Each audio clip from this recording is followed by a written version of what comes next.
abrupt intro ending. What's up? It's John Cast Podcast, episode number 67. And this podcast is brought to you by my good friends at Me and Julio. Check out Me and Julio on Fish Hatchery Road in Madison. They've got margarita specials on Tuesdays and Thursdays. They've got wine Wednesdays. They've got monthly specials as well. Me and Julio, I like the Bang Bang Chicken and the Bang Bang Shrimp Tacos. They are fantastic, but a whole menu there for you to choose from at Me and Julio. And I'm telling you, if you have not had the margarita, go have the margarita. Also brought to you by Ian's Pizza in Madison with 3 locations. Also 3 locations in Milwaukee. And Ian's Pizza and I are teaming up for our next promotion. Here's what I have come up with, what we have come up with, I should say.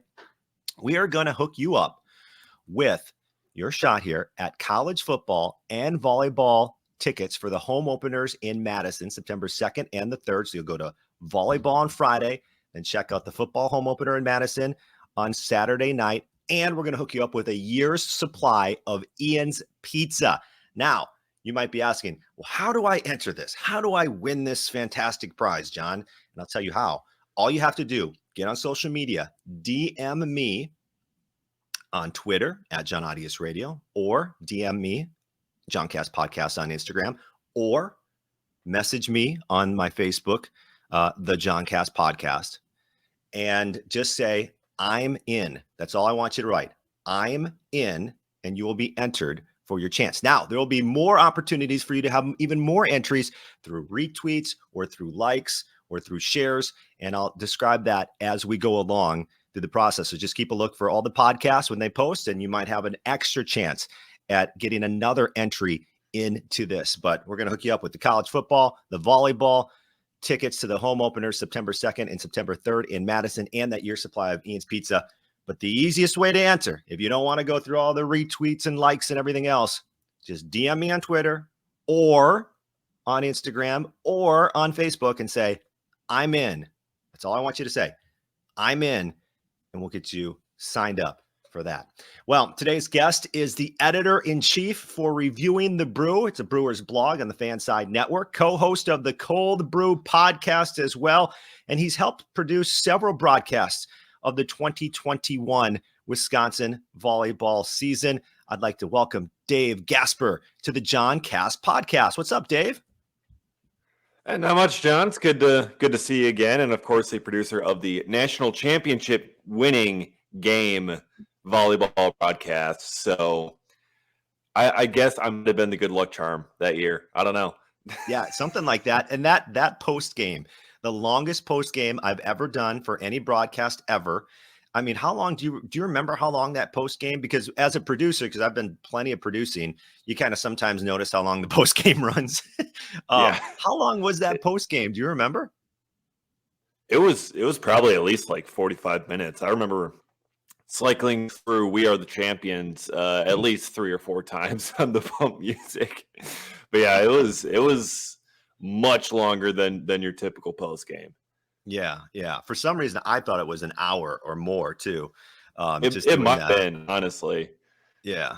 But hey, if you win a national championship, go ahead and take an hour-long post game is what I say. All right. So I brought you on here today to talk about the Brewers because, like I said, editor-in-chief of Reviewing the Brew. You've got the Cold Brew Podcast. You're big into baseball. You're big into the Brewers. I wore if you're watching on Spotify or if you see this on YouTube, I wore my Hank t-shirt for today, trying to find something Brewers related. I'm like, whatever happened to Hank before we start talking about the Brewers? I mean, he's still living a good life? Or is he dead? As far as I know, he's still alive. He got adopted by one of the Brewers front office people. They're like vice president of business operations or something, or legal counsel. I don't know. He got adopted by someone in the front office, and he's been living with her family ever since then. So as far as I know, he's still alive. Okay. I loved Hank. I love that story. That was the best story of a long time because this story, a lot of Brewers don't like the latest news with the Milwaukee Brewers. So like I said, I've been living my summer. I've been keeping track of the Brewers, but not as intensely as I had been when I was in sports talk radio. But I do know Josh Hader, and I do know that he's a very valuable piece to helping win ball games in Milwaukee. So why would a first place team trade an elite pitcher like Josh Hader? That's a great question. That's what pretty much everyone has been wondering, not just, with fans, but really kind of across, baseball. And, I understand that the Brewers had some reasons behind it, with a year and a half before Josh Hader reached free agency. He was getting more expensive in arbitration. It was going to be much tougher to pay him, especially being just a one-inning closer. That hasn't really been the Brewers' typical MO, liking to pay those guys that much money over the course of the season. So, it makes sense from that kind of perspective from the business side. Like, okay, you trade him, you get what value for him that you can. But the Brewers have kind of long stated it's only going to be for a haul. It's only going to be for a massive overpay. And I really don't think that they got that here, which is really frustrating for a lot of people. I mean, you look at what they got back. I mean, you got Taylor Rogers, who's, for all intents and purposes, a worse reliever than Josh Hader. I mean, Josh Hader is the best reliever in baseball. So whoever you get back, he's going to be worse than Hader. So you get Rogers back. You get another interesting piece into Nelson Lamet, plus a couple of prospects. They're not top 100 guys, but they're interesting prospects. And then they DFA, they cut Dinelson Lamet before he can even start pitching. And that just makes this whole trade look so much more puzzling and confusing when it's like, okay, we got a mix of big league talent back and some prospects. So this is great. But then you cut out one of the big pieces of the big league talent back. So it looks like all they did was make their big league team worse by replacing Hader with Rogers and then got a couple of prospects. I mean, that's more selling than it is buying. Yeah, and that's the way it kind of appeared to a lot of Brewers fans, right? That they're selling instead of buying, and it seemed a little bit odd. But then there was that release by the team trying to take more bites at the apple, right? Kind of the explanation that in order to stay, oh, you don't like that. Well, in order, the explanation, correct me if I'm wrong, in order to stay at a competitive level, you sometimes have to, do something like this in order to stay at that level. Otherwise, you lose Hader and you'd have nothing, and you just keep going down and down, and you might have a down year as opposed to maintaining the stability and the opportunity to continue to rise up. Yeah. The bites at the apple phrase has really been getting under the skin of a lot of people that I've seen. I mean, it's been, like I get to point it. And I mean, typically when trades are made, especially by this front office, they don't put out a carefully crafted PR statement to try to explain to fans why they make the move that they did. So that's kind of the first sign that this isn't good. And yeah, it's like, okay, you're trying to take as many bites at the apple, long-term viability for a World Series. I get that. But at the same time, it doesn't really help your chances to win today. It doesn't help your chance to get a good bite at the apple this year. And they said in their statement that, this does not compromise our expectation, desire to win today. Well, there's a big difference between not compromising and improving, right? Like you may not have compromised it, but you also didn't improve your ability to do so. And they weren't even talking about their ability either. They said their expectation and desire today. You can have all the desire in the world, but your ability to carry that out has been impacted. I can set for myself an expect and desire to run a marathon. If I so chose. But if I shoot myself in the foot, my expectation and desire to run that marathon can remain the same, but my ability on that marathon is severely hampered. Mm-hmm. Yeah, that makes sense. I know we're having a little bit of technical issues with you right now, but I totally hear what you're saying. And, the question then is, are you in a better spot? Like, did you make yourself better? And the answer is no, which it seems so strange that a team as talented and up in the standings as the Brewers are, essentially, like you said, anybody you're going to get back for Josh Hader is not going to be as good as Josh Hader. So it seems to me that they're in a worse spot of trying to compete for a World Series. Would you agree or disagree? No, I'd agree. I think they're definitely in a worse spot than where they were before. And, really, I mean, not even just the on paper aspect. I mean, they are certainly worse in the on paper aspect, but then you look at the clubhouse because, I mean, when it Mhm. comes to deals like this and it comes to professional sports in general, you have to get the clubhouse situation and managing that. And, those guys are going to be confused and upset at the Josh Hader trade and not really seeing themselves getting better on paper, and it seems like the team is selling. So those guys are, really it takes away a key clubhouse guy in Josh Hader. I don't know if the Brewers realized how much of a clubhouse leader and piece that he was among that group. So you take him out, it's really a shock to the system for these guys. And we've heard Christian Yelich and other guys say it's like, yeah, this is horrible, but we're professionals. We've got to be able to move on and get past this. But I mean, even they've admitted that trade really impacted their series in Pittsburgh and was part of the reason why they got swept. It was such a shock to the system for them. And it just really is kind of taking them back, and for them to really kind of move forward, knowing that Josh Hader's not there and the reasons why, and that they didn't get anything back to improve the team. I'm glad you brought up the clubhouse because Devin Williams had the reaction. If you watch that video, it's about a 2-minute clip going out there on Twitter, and he just looks devastated. So, this is affecting the team, or at least some of Hader's teammates. Do you see that? Is it on the shoulders then of Craig Counsell to kind of refocus this group? Because watching Devin Williams, like, he seemed stunned, he seemed upset. And, I think it's time to make sure that this Brewers season doesn't start to tip in the wrong direction.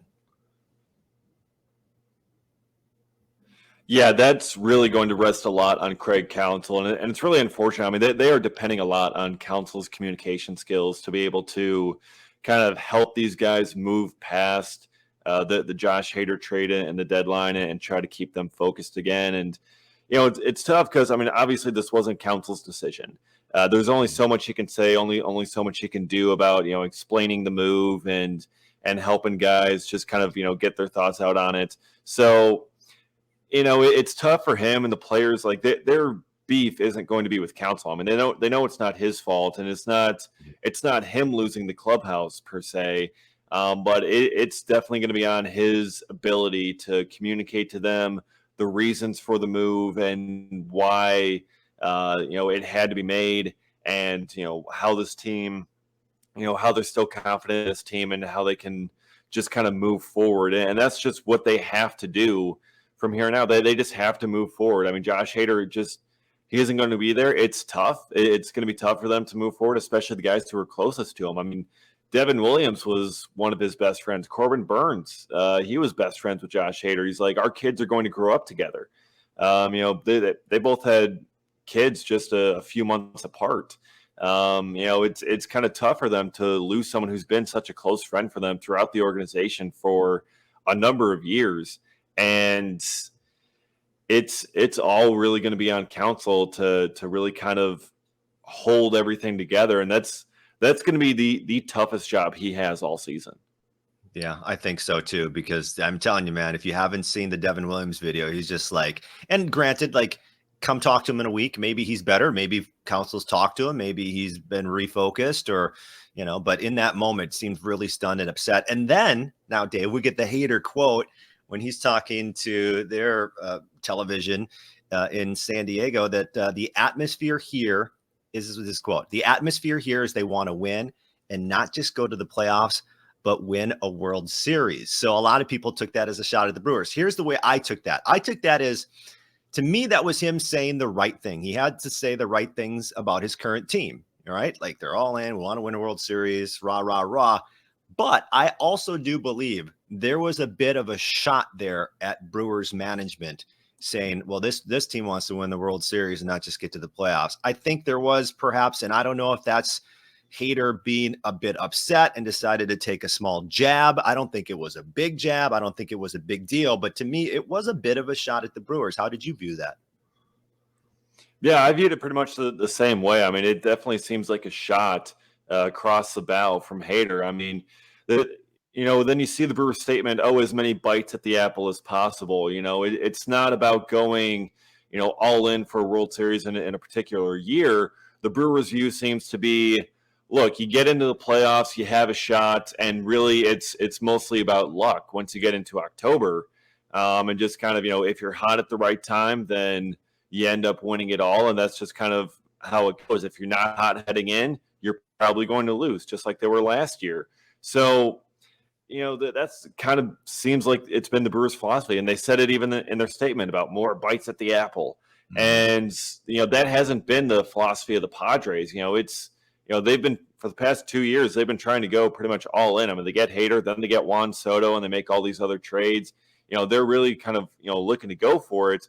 And the Brewers don't really want to make that commitment for any particular season, saying, this is our year, we're going to push, we're going to get whoever and make it happen. So, we'll see whose philosophy kind of wins out in the end. Just kind of one of these times, it's like, instead of just taking a bite at the apple, just grab it and take the whole thing.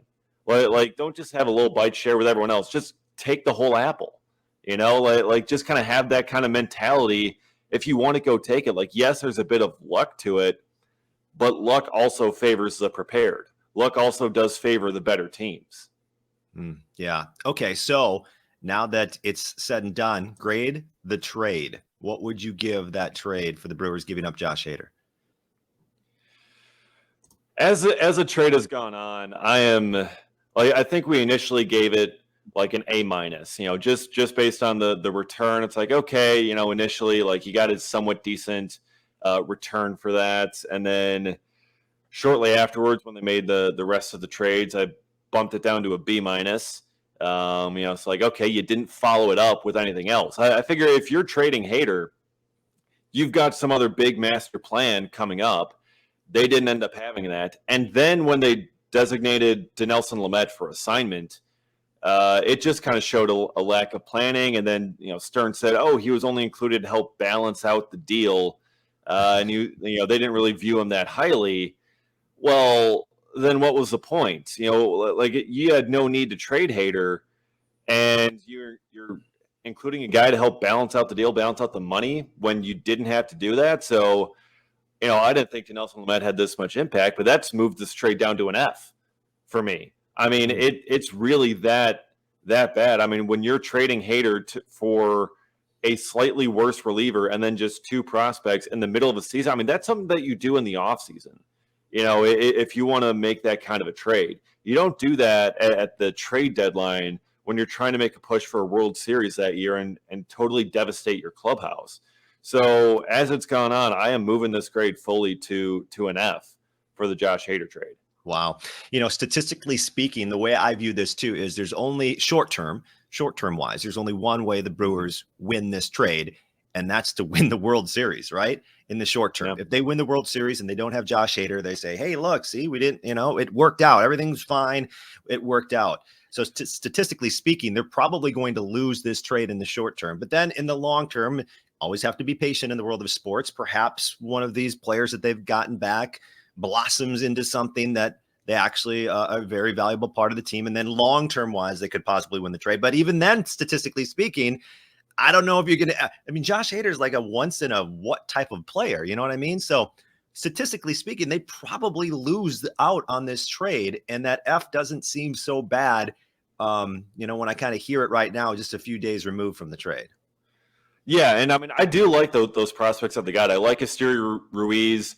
I think they should call him up immediately. I don't know what he's doing down in AAA. I mean, he's got an OPS of over 1,000 in AAA this year with 60 stolen bases. Wow. He has done everything he needs to down there.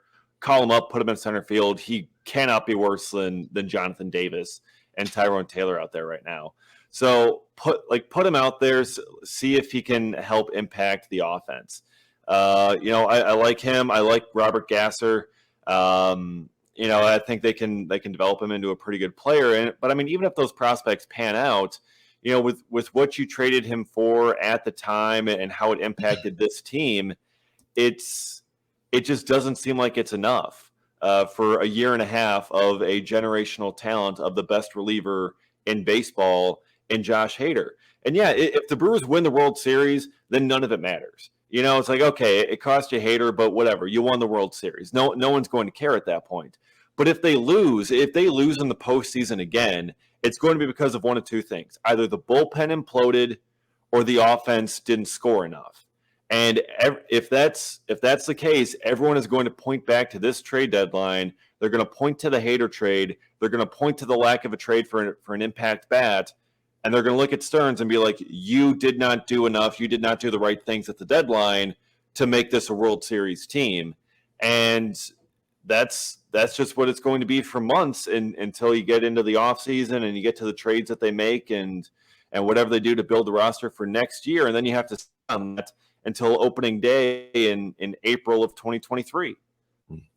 Of the other moves that Brewers made, what did you like or dislike? There was a lot more dislike than like. That's for sure.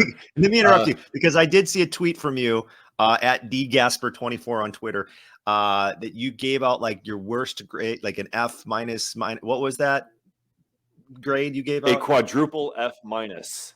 Yes, there it is. That was the Trevor Rosenthal trade, and it just really kind of set me over the edge with this trade deadline. I mean, you make those two trades, you get the Hader trade, then you get the Matt Bush trade later on Monday night, which is whatever. I mean, and then Bush, of course, kicked Lamet off the roster. But Trevor Rosenthal, this dude hasn't pitched in 2 years. He last pitched in the 2020 season. He missed all of last season with injury. He's missed all of this season so far with injury. He's still hurt. He might be back, in a month. You might get 1 month of him. Then he's a free agent at the end of the year. So you'd think his value is pretty much nothing in a trade. They could have signed this dude off the streets 2 weeks ago. The Giants did, and then instead of signing him then, you give up a top 20 prospect, a rising prospect in Tristan Peters to get him. This dude has a near 900 OPS in high A. Power, speed, contact ability, not striking out much. He just got promoted to Double A, and you trade him. You trade him for a guy who hasn't pitched in 2 years that you might get 1 month out of if you're lucky. I mean, that's just gross mismanagement of prospect value and trade assets and everything. Like I thought this would be cash considerations, or at most a 17-year-old in the Dominican Republic that you're trading to get Rosenthal. But to give up a top 20 prospect for a guy like that, I mean, the Dodgers gave up just about as much to get Joey Gallo. Even though Gallo has been pretty much bad all season, he's actually played recently. He's healthy, and he just needs to get out of New York. I'd have rather traded Peters for Joey Gallo. Even if that was the only offensive upgrade, I probably would have been like, oh, that's kind of disappointing.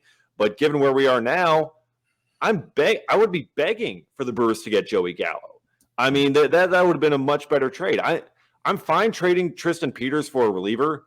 I'm fine trading for Trevor Rosenthal. I am not fine trading Tristan Peters for Trevor Rosenthal. I mean, that is just astoundingly bad value. I mean, that is the worst trade I think I've seen David Stearns make on its face in his entire career. And I'm guessing no press release on this one, like the Josh Hader trade. But has there been any sort of explanation then as to why something like that? Because the way you describe it, somebody being promoted to Double A as opposed to someone who hasn't been in and played for like almost 2 years. Is there any explanation as to why that move was made then? The Brewers front office loves Rosenthal. They've loved him for a long time. They've been trying to get him for a long time. They tried to sign him prior to the 2021 season where he ended up getting hurt, needing thoracic outlet surgery. So, I mean, they've been after him for a while, and I think David Stearns just kind of sensed an opportunity to get him. And I think the Giants knew he's been after him as well, and they're just like, look, if you want him, it's going to cost you. And I think they might have just price gouged him, and he was just either desperate to make another trade or willing to accept. I don't know, but yeah, paying that type of price is ridiculous. And then for him to come out after the deadline and be like, oh, well, I mean, we were looking at some of the hitters, but we didn't like the prices that were on them and didn't really want to pay those. I'm like you weren't comfortable paying those prices for hitters, but you were comfortable paying Peters for Trevor Rosenthal? Like, Have you gone into the Aaron Rodgers ayahuasca or something? Is that what you've gotten into here, Starks? Oh my gosh. Speaking of Aaron Rodgers and ayahuasca, I'm doing a podcast with somebody who wrote a book on ayahuasca next week. So we're going to find out everything that Aaron Rodgers was going through with ayahuasca. So stay tuned for that one. All right. Final couple questions for you, Dave. Can you explain Christian Yelich's career? I asked Brian Anderson when I had him on the podcast a few weeks back, what's going on with Christian Yelich? And he said, well, Brewers fans need to realize that this is who Christian Yelich is right now. He's not the guy who had those two stellar back-to-back seasons in which he won an MVP in one of them. Can you explain Christian Yelich's career? And is he this guy? Is this it? This is the Christian Yelich we get for the rest of his career? I think there's still more to be tapped with Yelich. I think he's definitely changing. I mean, the player that he was in 2018 and 2019 just is not there. You had the knee injury, you've had the back injury, and that's kind of changed things. But no one has been more upset about Yelich's struggles over the past few years than Christian Yelich himself. And he's been trying things to try to make it work and try to get back to that form because he wants to be back in that MVP form as well.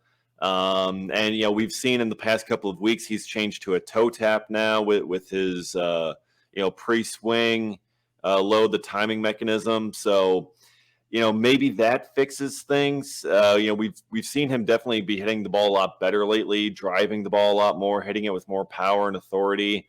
So maybe he can get back into it. He's not in the home run groove right now. He still isn't there yet. But, I think we should still see a much higher average hitting Yelich. I think at worst we should see the Marlins version of Yelich, where even if he doesn't have too much power, even if he doesn't have 30, 40, 50 home run a season power, he should be getting on base at a high clip, hitting 280, 290, 300, something like that, and stealing bases, getting on base. That's what he should be doing. That's what he's been doing a lot more of ever since he's moved into the leadoff spot. So, it's just going to be kind of a question to see if he's able to tap into that power once again. Perhaps the toe tap helps, long term, and we'll just kind of see in time if that power ever returns. But if not, you still got a quality contact hitter there. Yeah. Marlins Christian Yelich was a really good player. So I will take Marlins Christian Yelich for sure. The guy they got right before he exploded. Now, can I go all conspiracy theory on you a little bit then with Yelich? Please do. Do you remember the stories back in 2019? Multiple players identifying the Brewers among the most, what is the headline? Multiple players identify Brewers as most egregious electronic sign stealers was the headline on one random article. Yelich said, we have nothing to hide. Conspiracy theory, John, and I'm not accusing anyone of anything because I have no inside knowledge whatsoever of anything. But there was that little rumblings throughout the internet world that the Brewers were stealing signs. Christian Yelich had his best seasons. Then those rumbles go down. We see what happens with Houston, and electronic steal signing is like a really bad thing to do, obviously, and MLB cracks down. And now Yelich isn't the Yelich he was. Yeah, I don't think it's that. No? Okay. If that was the case, Yelich, Yelich wouldn't have been as good of a hitter with Miami either then. Even with or without the home runs, he was still a 300 hitter down in Miami. So, from being able to steal signs to not being able to steal signs shouldn't put him from 300 down to 220 or whatever he was hitting before in the last few seasons. So, I think it's definitely more of the knee issue after he fouled that pitch off his knee and shattered his kneecap. I think that might have been like subconsciously, playing into his mind and doesn't want to be as aggressive on inside pitches and foul it off his knee again. I think that might be more part of it. It could be the back as well, although the Brewers do insist that he's healthy now. It might just be some bad habits that he got into trying to compensate for the back issue or the knee issue. That's just kind of sapped his power. But, also when he was in his prime there, hitting home runs and doing MVP things, he was saying, like, I didn't really do anything differently from Miami to here in terms of tapping in home run power. It's just all of a sudden I'm hitting the ball in the air more. He didn't know what he did to do that. And I think that makes it, now that he's lost it again, I think it makes it that much harder for him to try to get back into that home run form because he didn't know what he did before. I know what he did. It's called stealing. I'm just kidding. I'm not accusing anyone of any. I'm just joking. I don't know. I just thought it was the timing of those stories and the drop off in production. But you make a good point. In Miami, it was right around that 300 mark several seasons. So it doesn't really kind of explain why all of a sudden he dropped so even mid 250s or lower sometimes. I get it. All right. So why don't you tell me a little bit about Reviewing the Brew, where you're editor in chief, and tell me a little bit more about the Cold Brew Podcast, where our listeners can go check out some Brewers info. And I know you've got a weekend show in Madison as well on 1310 WIBA. Yeah, I got Sports on Deck with Dave Gasper Saturdays at 10 a.m. on 1310 WIBA. So that's been fun. It's going to be more trade deadline talk this week on the show. So it's going to be more anger and yelling about everything that Okay. went on. But yeah, then Reviewing the Brew, just kind of really a one-stop shop for everything Milwaukee Brewers news, opinion, analysis. Got a couple pieces up there on the trade deadline right now. Minor league stuff as well up there, and then Cold Brew Podcast. You can find it pretty much anywhere: Apple Podcasts, Spotify, Anchor, Castbox, whatever kind of podcast spot you listen to, and of course the iHeartRadio app. You can find it there. So, and we just celebrated our 100th episode this week. We just recorded that yesterday. That's up right now. So yeah, so 100 episodes of the Cold Brew Podcast, drinking beer and talking baseball and having guests on. It's a really good time, and me and my co-host definitely dive a lot more into the trade deadline stuff on this week's last episode for sure. Yeah. What timing for episode number 100? You get to react to the Josh Hader trade and have a couple cold ones. That's like the perfect way to celebrate number 100, I would imagine. Oh yeah. I'm like, I would have preferred this to be a bit more of an upbeat episode, like have some party favors, some noisemakers and whatnot celebrating. And yeah, I mean, it's certainly going to make for one that a lot of people want to listen to. And that is the important part though. And you'll be back helping produce Badger Volleyball in 2022? Yes, I will. Let's go. Looking for back-to-back championship seasons. Yeah. Well, watch out. Anna Smrek.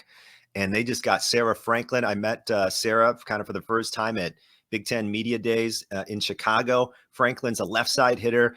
And I'm telling you what, Dave, she's 6'4", but she seems like she's right up there with Anna Smrek. She's, powerful and intimidating and averaged about 4 kills per set at Michigan State. So they just kind of reloaded with some of the weapons. And of course, you go from 6'8" Dana Redke, and now you got 6'9" Anna Smrek, who I'll tell you what, when Anna Smrek gets to the highest, like if you said Anna where no one else can go, like, and it's at the highest point and she's ready to, I honestly don't know how anyone can stop that. Like literally, you can't stop that. She is going to smash the ball right down your throat.